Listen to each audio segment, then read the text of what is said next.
Thank you all for joining us today as we sit down here at Cowork Collective and engage in some real conversations on how do we build community in the Monette area.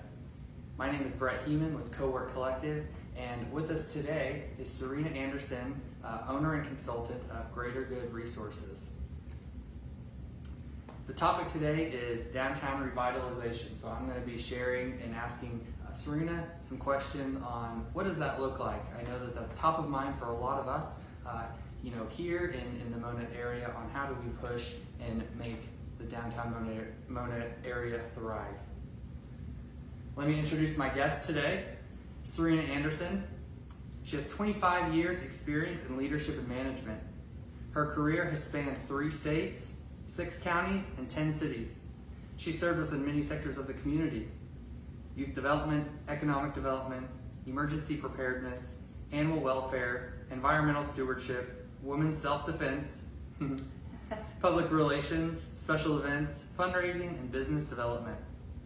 A seemingly bizarre hodgepodge, in her words, Serena has consistently selected roles to help build capacity and create fulfilling workplace culture. She has truly enjoyed living in a variety of places and embracing these vital missions. She chose the challenging path of business development, taking posts from 3 to 5 years and moving on when organizations were ready to move into a more relaxed managerial phase. She is a wife, mother of 4, grandmother to 7, and rescuer of animals and an obedient child of God. Inevitably, she knew there would come a time for her to settle down and choose a forever community. That time is now. She's fallen in love with Monette, and she chose this special place for her last move. She prays that her unique background and skill set will continue to be useful to the greater good. Hence, the name of her company, Greater Good Resources. Serena, thank you for being on here today. It's a lot of words. I guess we're done now. Yeah. Thanks, There you go. There's nothing else to ask, right? No, and thanks for inviting me to have this conversation with you. I appreciate it. It's something Absolutely. I feel very passionate about. Absolutely. And I know that you've had a variety of different experiences leading different companies and in so many different communities. You've seen communities, both downtown areas, both thrive and die. Mm-hmm. So that's what we're really talking about today. Being a business downtown that is top priority as we have members in our space, and from an economic development standpoint, we're trying to attract additional development downtown or to our community, and people are looking at downtown. So we want this to be a very inviting place. Some would probably say right now it's not the most inviting place, but there's a lot of stakeholders that are trying to do that work. So just to get us started here, tell us about your experiences in downtown revitalization. Well, it's really interesting having served in many communities because you get to see things in different stages of development, and it gives you a sort of a tea leaf reading sense where you can kind of see what's happening. There are certain factors that are predictable in an economy where things are changing the way that they are. Yeah. What I've learned is that downtowns are sort of the essence of the spirit of a town. It's where towns emerge originally. It's their history, it's their love, it's their reason for being. There's always a reason a downtown exists. Most prominently, my experience in downtown redevelopment was in Ventura, California. I said the C word.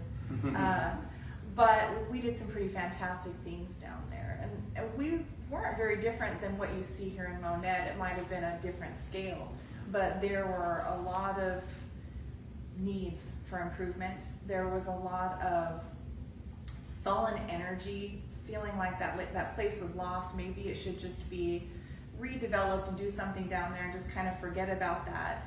But fortunately, there was a combination of people that came together that said, we need to save this history. We need to revitalize what we're doing here.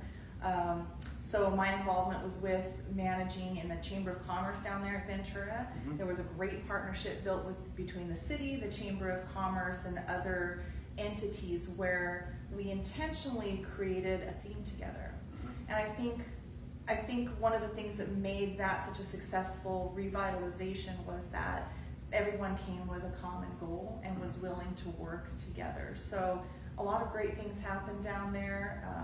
We rehabilitated buildings, we brought festivals, we created at that time we came up with a theme called New Art City. And being about an hour and a half out of LA, we were in that outer radius of Hollywood where there were some things that would happen, but not a lot of things. And so we really focused on artistic, and marrying the artistic community with the business community and seeing what would come out the other side. So absolutely. You mentioned a word here before we got started off camera. Arts was one of them, but the other one was experiences. So jumping to business retail, a lot of times downtowns were retail epicenters. That's where you went to buy your clothing and your shoes, and all that is sometimes, maybe you're eating, but you're buying produce, you're grocery shopping, and all that has changed. But we still have these buildings that were built, pre-1900, some of them, and we've got to update the use of them.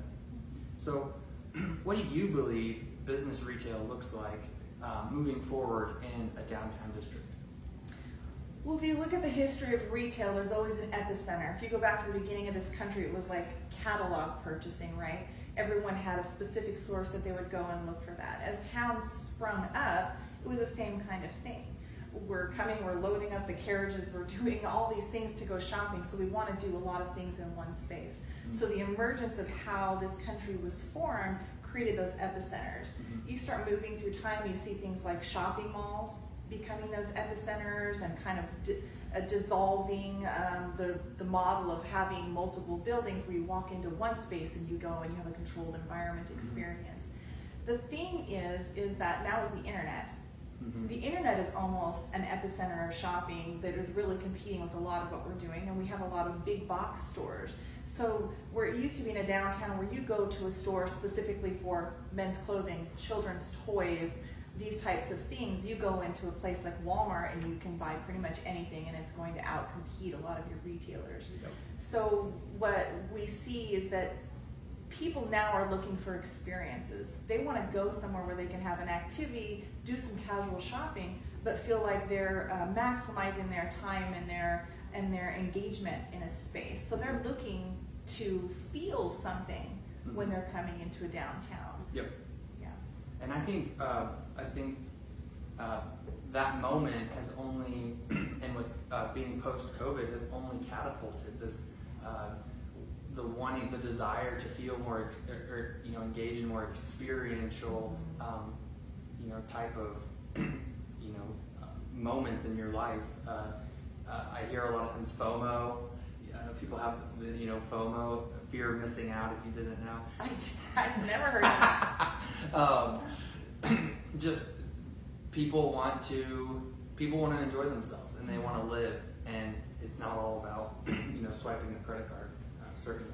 There's an exercise I do with clients where I show them what my schedule is like, and I'm a little obsessive compulsive, but I have a spreadsheet that I manage my life by, and that spreadsheet shows what hours I'm awake, what hours I'm showering, cleaning, shopping, preparing food, going to work, commuting to work. And when you put something like that together and you realize how many hours you have a day to accomplish goals and to feel like you're living life, it's pretty minuscule. It can be really disheartening, but what it does is it gives you the perspective of seeking something that's going to be rewarding.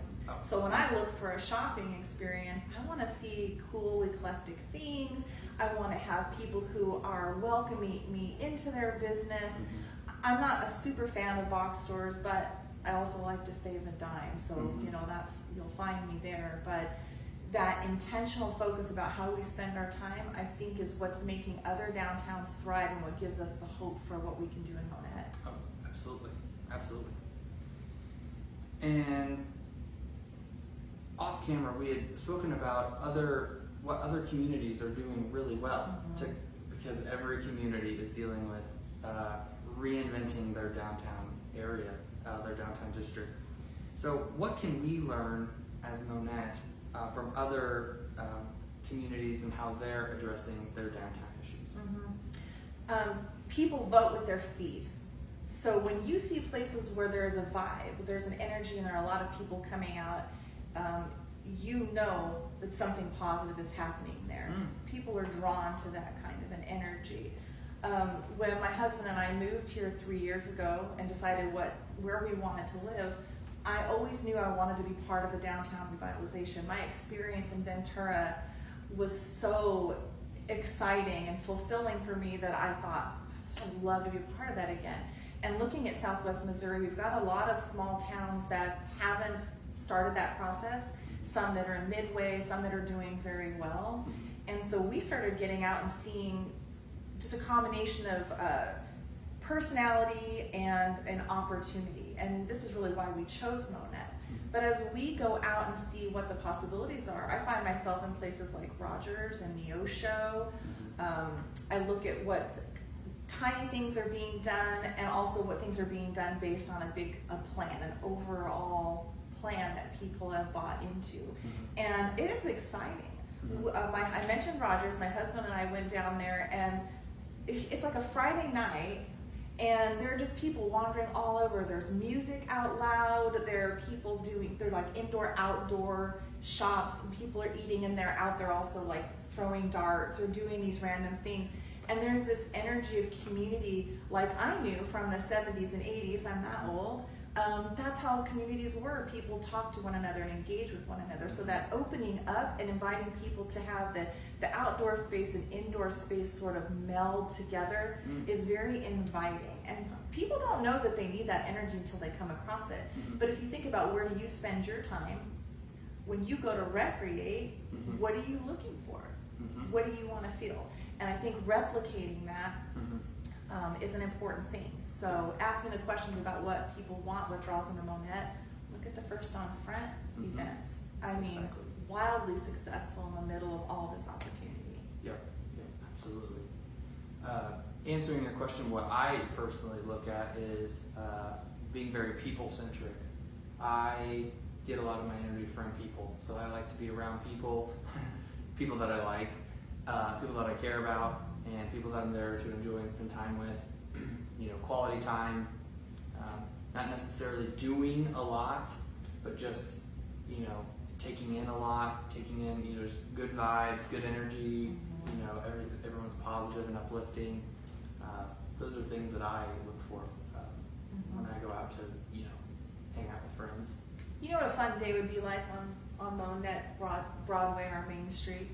I'd love to pop into one place and be able to go axe throwing. Have you ever done axe throwing? Oh my yes, I have. Lord, Yes, I have. It's so much fun. Walk in here, do some axe throwing, laughing at yourself, having a good time, going next door and having like a hamburger and an ice cream, going to the next place after a nice meal and maybe buying some toys and things for my grandkids, maybe walking into an artist studio at some point and seeing all the beautiful things, like having a variety of things going on where you feel like you're walking through an experience and not like, here's where you can buy this product or that product. It has to be, to me, an overarching theme of different things.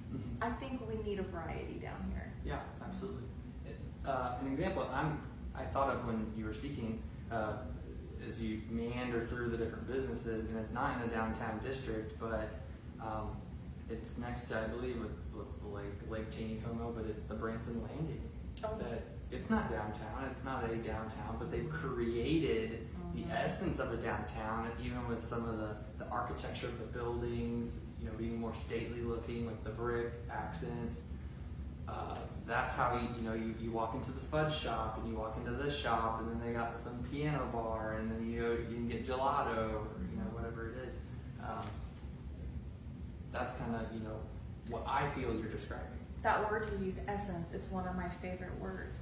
Branson intentionally created their essence. They decided what they wanted to be, and they became what they wanted to be, and that has been incredibly successful for them. The same conversation needs to happen in Monette. Nothing positive happens by accident, right? So I think that we're in a really good time right now. A lot of people are really talking about the downtown and what they want to do here. There are some problems that need to be solved. Obviously, we've got some logistical, structural things that we need to address. but bringing more people to the table and bringing more vision into the conversation, being that inclusive space that this can be, you'd be amazed at what things can be accomplished. I attended a conference held by SEMA, the State Emergency Management Agency, last year, and they had this session on what to do about flood mitigation and management and after floods and what to do. And here's this binder that I'm holding onto, and it has a whole section on how to raise buildings and how to create these little things that can cause us to live with a little bit of flooding as long as we move a lot of the big things down. I mean, there are some really creative options that I think we can apply in an intentional way. Intentionally creating an essence is I mean, we can all buy into that, right? This is what Monet, I think this is where we're headed. You see, there's a buzz going on around here. Yeah, absolutely. I like that you spoke about it. I think that it's, in a lot of ways, when we think of downtown Monet, the essence of downtown Monet unintentionally has become assimilated with flooding, the flood issue. That's the essence of Monet. Monet's dead. It floods. Downtown's dead. How do we address that? Well, first of all, we have to stop seeing the end of times and start seeing the beginning of times. When I walk around, I think the most looming thing for me is you see some buildings that have been really cared for and preserved in the middle of a lot of blighted spaces. And I don't, that's not intentional. There are not people that buy buildings and say, I want this to rot in the middle of things that are going on. I think there are people that buy buildings and don't know how complicated, expensive it's going to be to do positive things and make those things happen. And then they're just stuck in this space where their only options are to sell the building and give someone else an option, or hope that somehow some money's going to fall out of the sky and they're going to be able to do these great things. Those scenarios in the middle of all this effort, I think, is what makes it very challenging. But that leads to the opportunity of having better conversations and educating people on what happens when you buy inside a historic space, especially when you have a flood zone issue. There are layers of challenge that go on here. But structurally, we've got beautiful space, and it's not just Broadway. When you go up and down these streets and you see the buildings on these little side streets, some of them are absolutely splendid. And for me, I can't see them in their current form. I am not able to do that. What I see is what they could be, what they have been, and what they could be. And I think having people that have vision, tying them with people that have money, vision and money, and a plan, and you can get where you need to go. There are people down here that are doing great things. I think this new focus on mixed use is tremendous. This was something that was very successful in Ventura as well. You create additional housing. When you create housing in a downtown space, you have eyes on it. So if there's ever concern that there might be crime in a space that's not super active or whatever, when you suddenly have people living down there, they're paying attention. They're calling it in when they see behaviors going on and things that are happening around them, and suddenly a place starts to heal and starts to become better. So that blend between mixed use of housing and business, I think, is what's going to revive the energy down here and make people feel more protective about it instead of concerned about it. Yes. It's a perspective switch. Yep, absolutely. I like that. What I took away from that, and I want to reiterate here, is current property owners. It's the tough conversation. The sitting on we see the opportunity, maybe potentially because the building is quote unquote cheap, but you don't see the hundreds of thousands of dollars that you're going to have to invest to improve the building. And so a lot of these property owners are sitting on a liability, and giving them the right education, right, to say, hey, find someone with the vision and with the money, and let them carry the project out, and release yourself of that liability. I may be wrong, but what we found in Ventura and other places that I've been is that the buildings that look like they need the most help, the ones that we know are really needing a lot of repair, oftentimes are owned by people who think that as other things around them, as other people make good things happen, that their real estate will be more valuable. So they're not willing to sell because they want to wait till it's at the top of that market, till the building next to you is worth $3 million and suddenly your disadvantaged building is worth something because of the square footage. So we're going to hold on until we can maximize on that sale. There are some of those probably here. And then there are people who buy things thinking that it's going to be affordable to do all of these things, and then they learn how challenging it is to actually make things happen, and they don't know what to do from there. But they want to hold on to it too, because maybe someday we'll all get together and we'll do something. But it's a magical thinking. Magic doesn't revitalize downtowns. No. And if we all have that same thought process, we're waiting for the next one to do it, we're waiting for the top of the market, then it'll never come, because there's no progress being made, and that's kind of what we're seeing, unfortunately.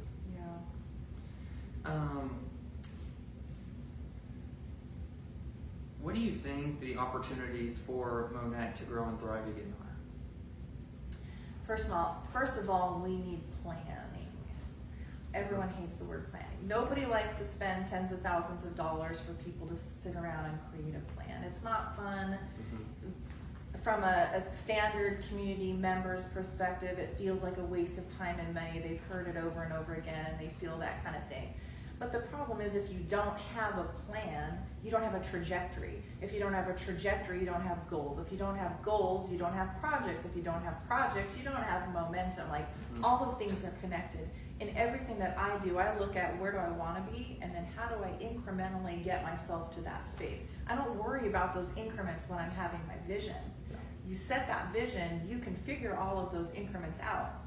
Lots of people have proven you can do things that people think can't be done, right? But it starts with a plan.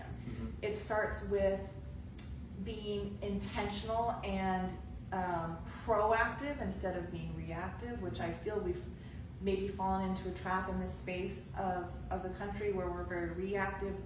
COVID happens, this is what we do. This happens, this is what we do.